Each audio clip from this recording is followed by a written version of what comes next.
रविवार को मैं आप सबका मैं अभिनंदन करता हूं। प्रभु आपके साथ है। परमेश्वर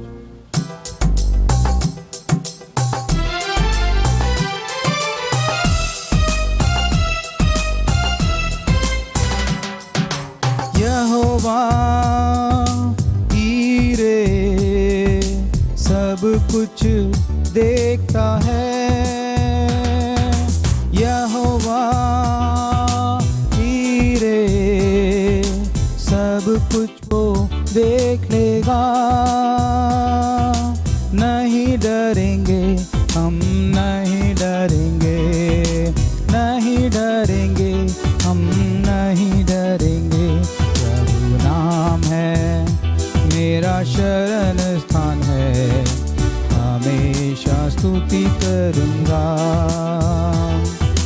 नाम है हमेशा मैं स्तुति करूँगा, हमेशा स्तुति करूँगा। यहोवा शालोम शांति वो देता है। यहोवा शालोम शांति वो देता है। स्तुति करेंगे हम, स्तुति करेंगे, स्तुति करेंगे हम, स्तुति करेंगे। प्रभु नाम है मेरा शरण स्थान है, हमेशा स्तुति करूँगा।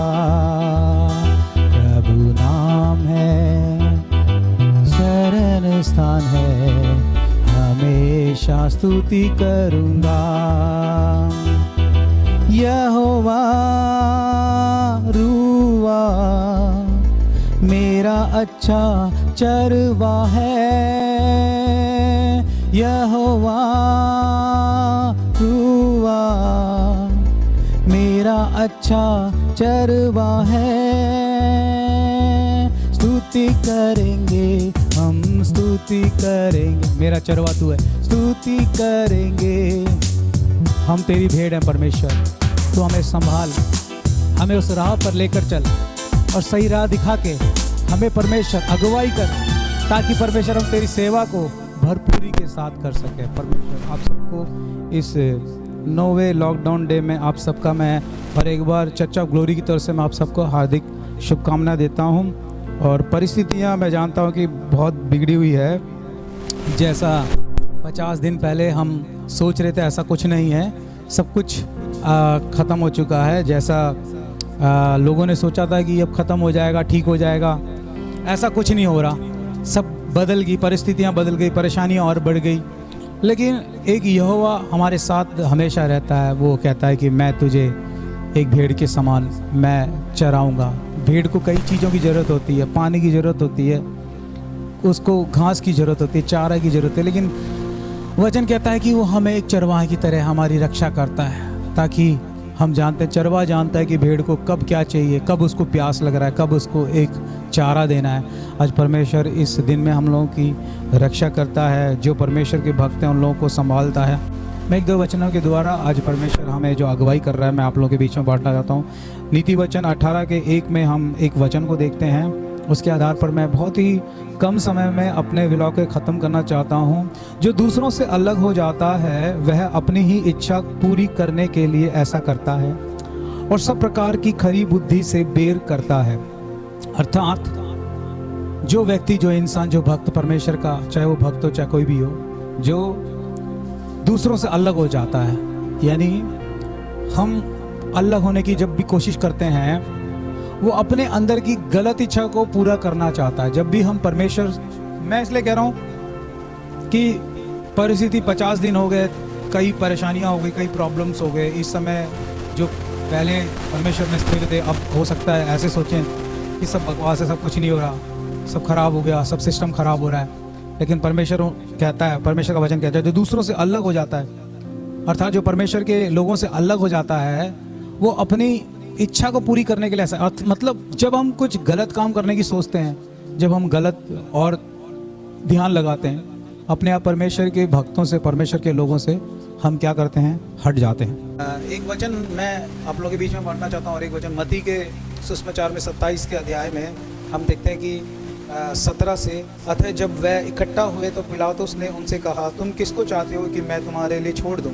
कुछ बन नहीं रहा, परंतु इसके विपरीत हुल्लड़ बढ़ता ही जाता है, आवाज़ बढ़ती जा रही। तो उसने पानी लेकर भीड़ के सामने अपने हाथ धोए और कहा, मैं इस धर्मी के लहू से निर्दोष हूँ, तुम ही जानो। 25वां वचन, सब लोगों ने उत्तर दिया, इसका लहू हम पर और हमारी संतान पर हो।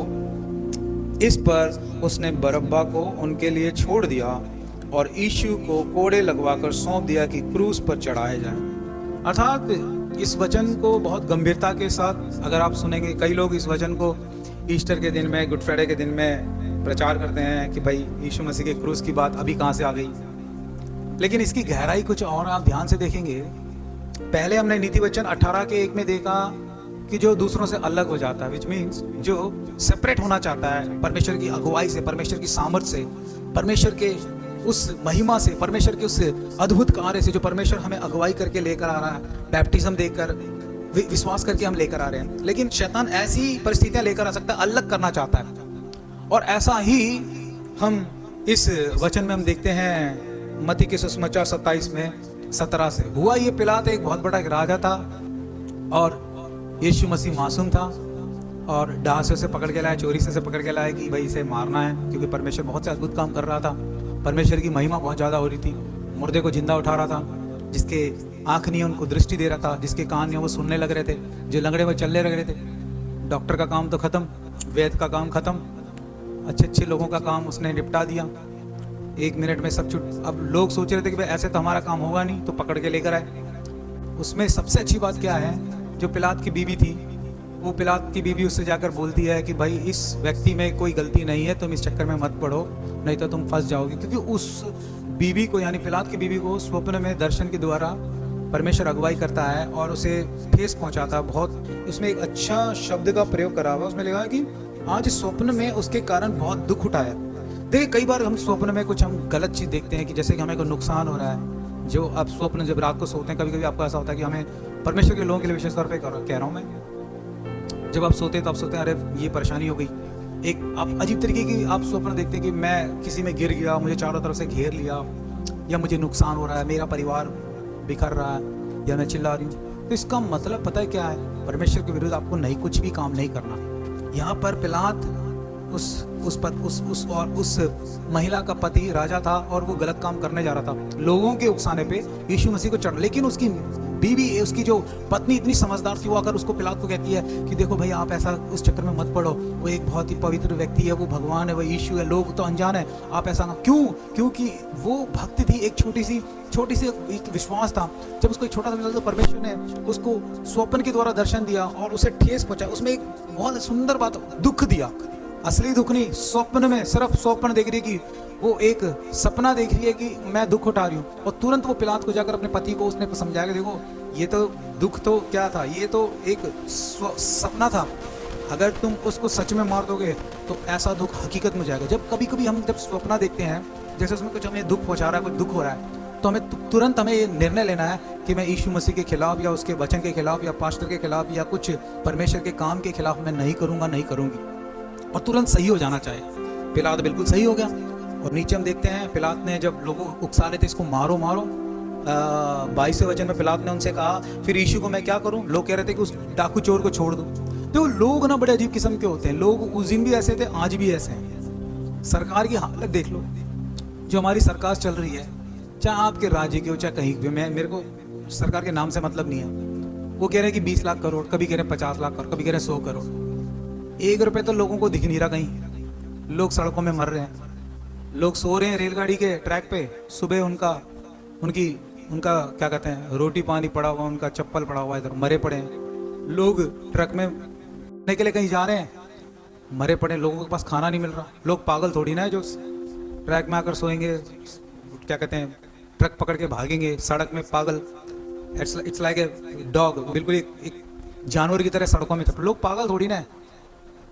उस 4000 साल पहले भी लोगों ने बरअब्बा नाम के एक अजीब किस्म के व्यक्ति को बोला कि इसे हमें चाहिए, ये हमें चाहिए, ये हमें चाहिए।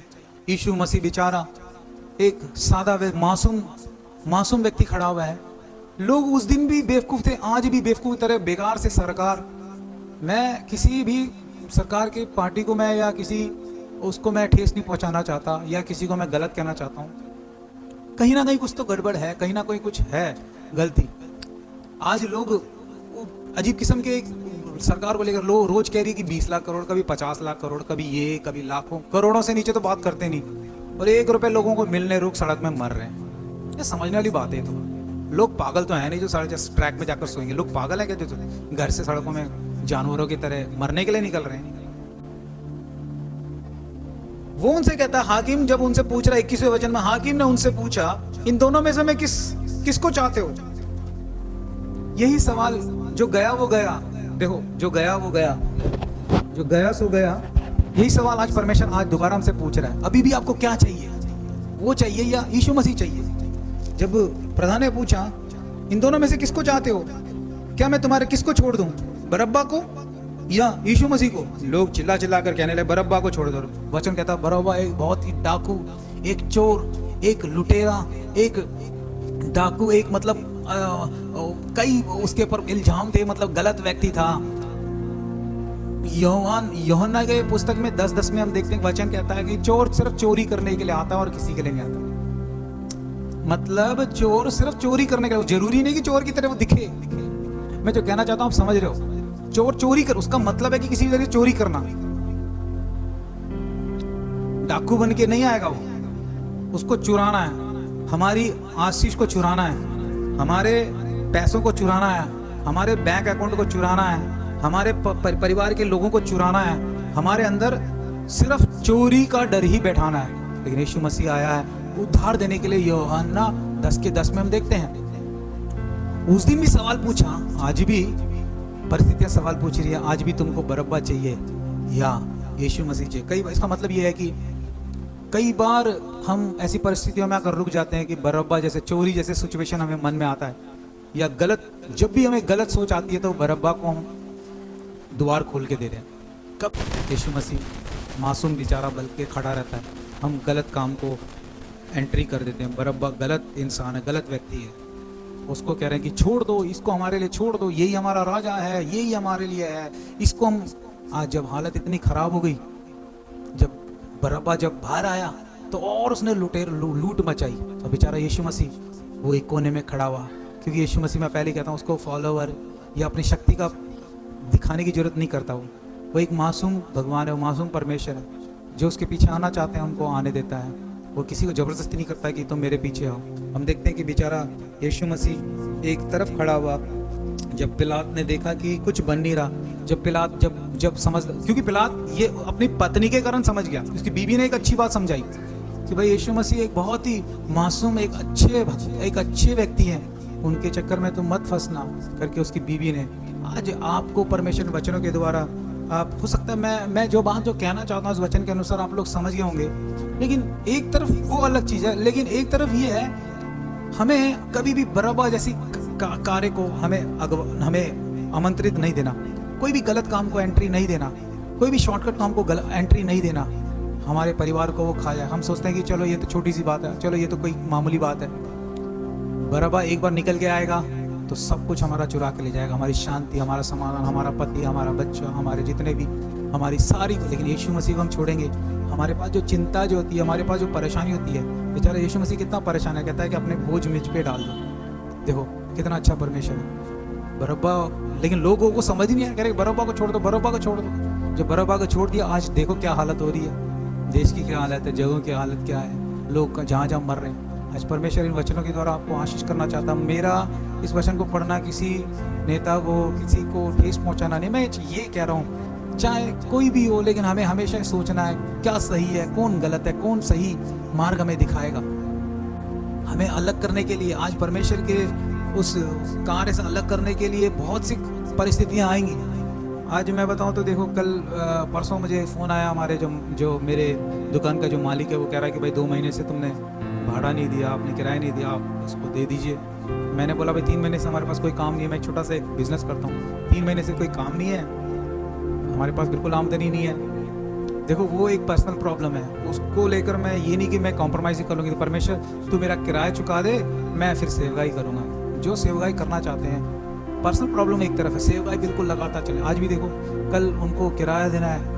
मैं परमेश्वर के अभी बहुत से मैंने गीत गा के परमेश्वर की धन्यवाद करें, तमिल व्लॉग बनाया, हिंदी व्लॉग। हमें भरोसा पता है क्या है, परमेश्वर से मैं नहीं हटूंगा, मुझे अलग नहीं कर सकता। नीति वचन 18 का 1 कहता है कि आपको अलग करने के लिए बहुत सी परिस्थितियां लेकर आएगा, ठीक है, लेकिन आपको हटना नहीं। परमेश्वर के साथ अगर बने रहेंगे, परमेश्वर के लोगों के साथ, परमेश्वर के आशीष के साथ, परमेश्वर के विश्वास सामर्थ्य में अगर जुड़े रहेंगे, चाहे कैसी भी प्रॉब्लम परिस्थिति क्यों ना हो, परमेश्वर हमें छुड़ाएगा, वो वादा करता है। आज इस नोवेल लॉकडाउन संडे में, अभी आने वाले दिनों में लोग अब देखो, पहले कह रहे थे कि कोरोना चला जाएगा, आप कह रहे हैं कि कोरोना के साथ जीना सीख लो। और मैं इसको अपनी भाषा में आपको समझाने का मतलब पता है क्या है, मृत्यु के साथ जीना सीख लो। क्या इसका मतलब है, समझ रहे हो? जो बच गया वो बच गया, जो मर गया वो मर गया। मतलब आप कहीं भी जाएंगे, कोई आपके सामने आपको नहीं पता लगेगा कहाँ आपका मृत्यु, आप कहाँ आप बच सकते हो। आपके घर में, या आप ये सोच के जाएंगे मैं इस दुकान में जाकर मैं बिस्कुट लेकर आता, आपको नहीं पता वहाँ, क्योंकि क्या बोल रहे हैं, कोरोना के साथ जीना सीख लो।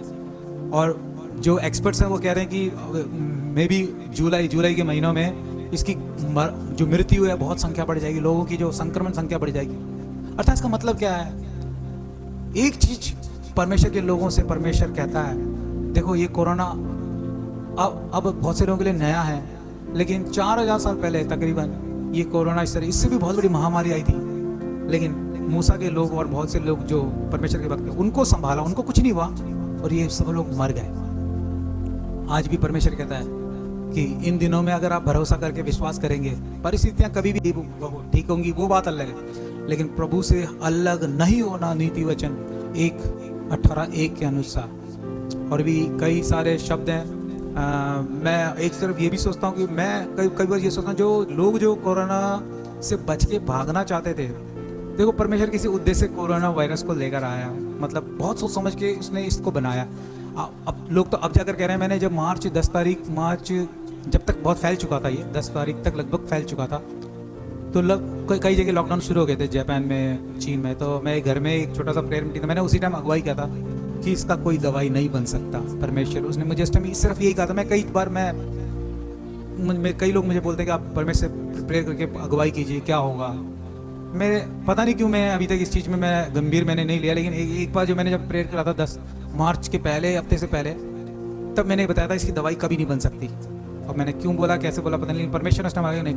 और आज भी यही हाल है, मैं वो बार दोबारा कर रहा हूँ, कभी नहीं बन सकती। लेकिन परमेश्वर के पास सामर्थ्य है, अपने लोगों को बचाएगा। देखो, और एक बार मैं बात बताऊँ, जितने मजदूर लोग मरे हैं ना, मैं कहता हूँ परमेश्वर ने एक प्लान बना के रखा था, ये अगर ये मेरे नाम से बच सकते हैं, बच जाएंगे तो ठीक है, ये इनको मैं नहीं तो कोरोना में इनको मैं लपेटूंगा, लूंगा। कोरोना को एक उद्देश्य लेकर आया, इनको मैं मारूंगा।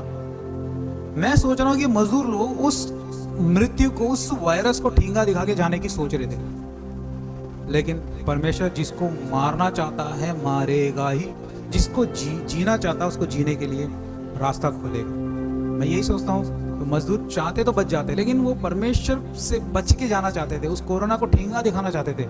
लेकिन उद्देश्य ये है कि उससे मरने के लिए परमेश्वर इस कोरोना को लेकर आया। अभी क्यों लेकर आया है, कई बहुत से वचन है, मैं इन सबको बताना नहीं चाहता। कई चीज़ें मैं आपको ठेस भी पहुंचेगी, कोई चीज़ में अगर मैं बताऊंगा तो हो सकता है आप लोग मेरे व्लॉग से परेशान हो जाए, ठेस, लेकिन कुछ उद्देश्य है, उसको किसी कारण से मारने के लिए लेकर आया, लोग मृत्यु में उतारने के लिए लेकर आया। वही एक मार्ग है जो बचा सकता है। हम उस मार्ग को छोड़ के अपने मार्ग में जाएंगे ना, तो जरूर मारे जाएंगे। सिर्फ एक ही उदाहरण मैं आप लोगों के बीच में रखूं। परमेश्वर इस नोवेल लॉकडाउन में चर्च ऑफ ग्लोरी की तरफ से दिए हुए वचन आपको ठेस हो सकता पहुंचाए हों, लेकिन जो बात सच है वो हकीकत है, आप उसे स्वीकार कीजिए और यीशु मसीह को अपने जीवन में आमंत्रित कीजिए। बरअब्बा को आमंत्रित मत कीजिए। आज एक बार फिर मैं आप सबको अभिनंदन करता हूँ और एक बार फिर मैं आपको बताता हूँ कि आप अपने घर में संभल के रहिए। जब घर से बाहर निकले तो मास्क लगाइए और ज़्यादा परिवार समेत बाहर ना निकलिए, 1 या 2 दिन बाहर निकलिए और प्रेयर हमेशा घर में करते रहिए। प्रेयर को मत छोड़िए, प्रेयर ही एकमात्र साधन है। अभी आने वाले दिनों में इसकी गंभीरता और बहुत ज़्यादा बदलने वाली है। प्लीज़ मैं कह रहा हूँ, आप इस बात को गंभीर लीजिए, आप विश्वास कीजिए यीशु मसीह अगर आप इसको लेकर आए तो आप मुझे बचाएंगे करके इस वचन को मैं आप सभी परिवार को, सुनने वालों को, इस ब्लॉग को जुड़ने वालों को मैं धन्यवाद करता हूँ। प्रभु आपको इन वचनों के द्वारा आशीष करे। आमीन। God bless you.